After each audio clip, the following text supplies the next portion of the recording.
Ya assalomu alaykum. Sizda bu nima bu? Bexilar, tortlar. Nima munosabati bilan bu?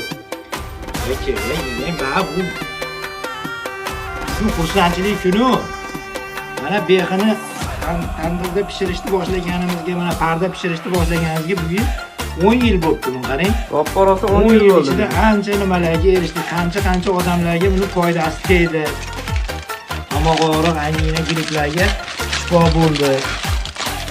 Mana qarang, mazza. Ichida buni asal, sariyog', mayiz, mag'iz, xurmo hamma yo'llari bor mana. Bu tandirda pishgan, parda pishgani ham bor, mana xomi ham bor, so'raganlarga ham, piroylari ham bor, shu kompotlarigacha bor. Kelaverasizlar, bu 10 yil bo'libdi, xursandchiligimiz cheksiz. Bunga sababchi mana obunachilarimiz, mana shu bizni klient mijozlarimiz sabab bo'ldi. Avvalroq rahmat hammalaringga, tanjonlaring sog' bo'lsin. Kelaverasizlar, hech qaysilaring kasal bo'lmanglar. Tomoqlaring og'rimasin. Sog' salomat yuringlar.